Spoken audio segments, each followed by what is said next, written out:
Welcome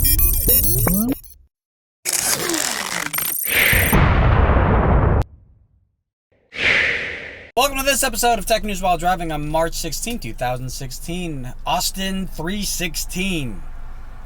And I would do the Steve Austin thing here, but it's a profane? It's profanity.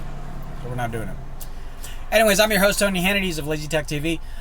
Starting off today's news, there's a lot to talk about today, but what I want to start off with, since VR is in the news today quite a lot, we finally got the final price of the Sony PlayStation VR yesterday, $399, which doesn't include any controllers, nor does it include the PlayStation camera, but a lot of those things are very low barrier to entry cost-wise, so that's not such a big deal. But what I thought was interesting was that there are already 29 games that have been called to be launched on the launch of the Oculus Rift. So when Oculus Rift finally gets into the laps or into the heads of people, of general consumers, there's actually going to be 29 games in addition to Lucky's Tale, which is going to be on the device itself.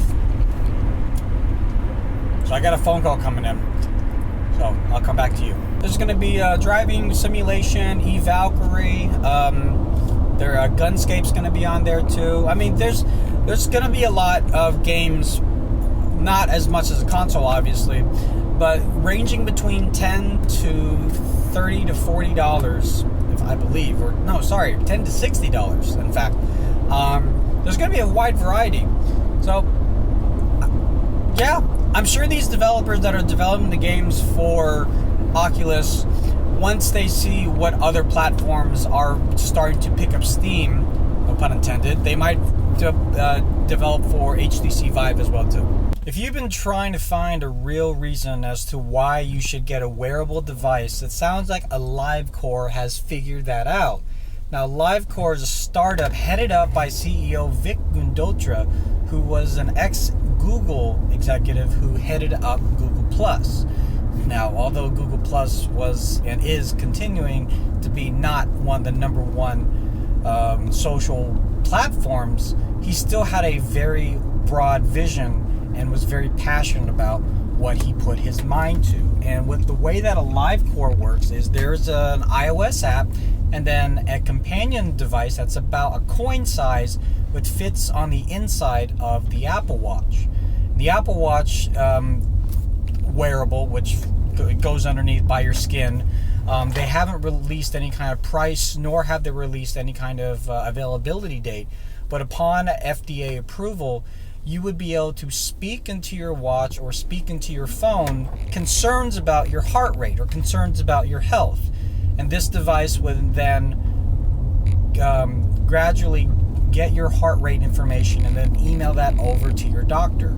We've been talking about stuff like this for quite some time, and it seems as though this company is one of the first to actually get it out of the gate and get FDA approval. FDA approval is one of the major things that is kind of slowing down a lot of these health-related applications with wearables. But it's nice that we're finally getting into the realm where this stuff is becoming a little bit more ubiquitous.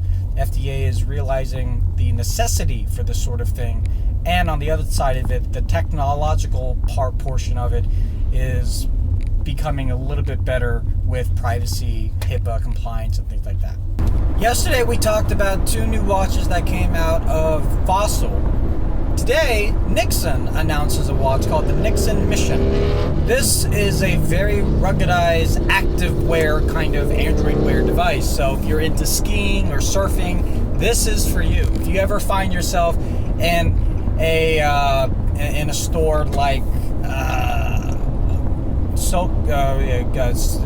not Golden Soko. What's that place called? The place where the surfers go. You know, that one place. Well, if you ever find yourself in a snowboard shop or like a Roxy or something like that, they probably sell Nixon watches. And the funny thing is, I do like Nixon watches myself. I've actually never owned one, although I've always liked the large watch faces. I'm a big fan of large watch faces. And, excuse me,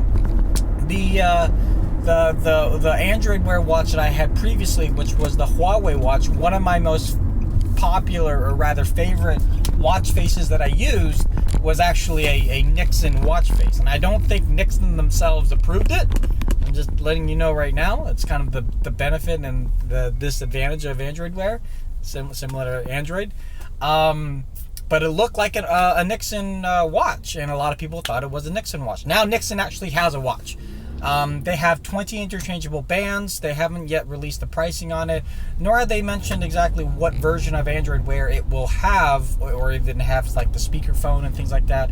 But there will be 2 companion applications that you can download on your Android device. And I'm assuming because Android Wear does work with iOS, there will be available for iOS as well too. So if you're into this sort of thing, go to Nixon's website and see if it's your cup of tea.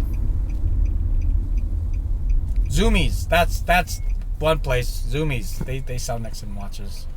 And Frontierland? No. What's that? Monument Land? No. I forget what that's called. God, I don't even know anymore. I'm not cool. If you use Uber and you're in Atlanta, Arizona, or Dallas, and you have family members that also use Uber in those respective locations, praise today! Hurrah!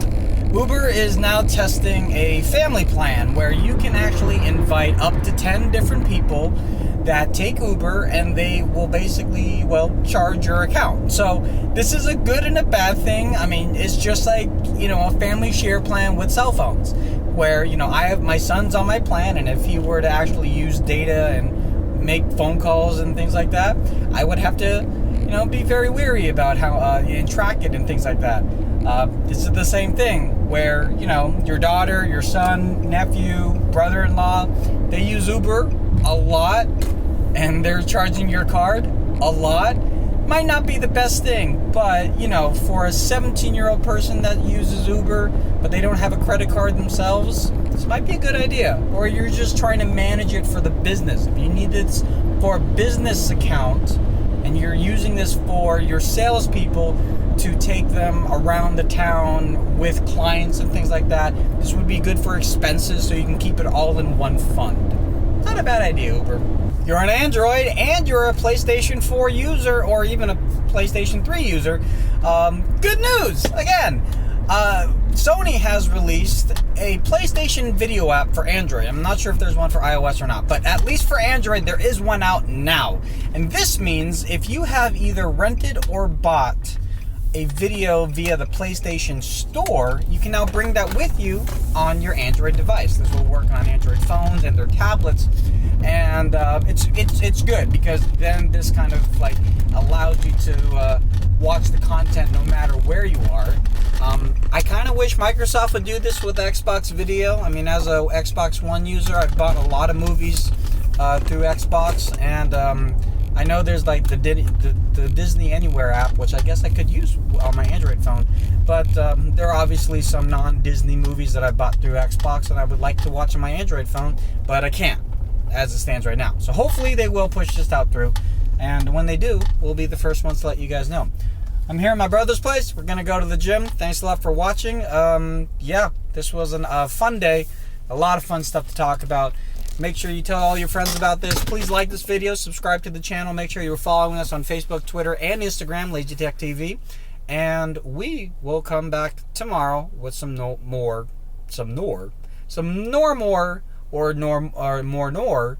tech news. So, yeah, we'll see you then. Thanks a lot.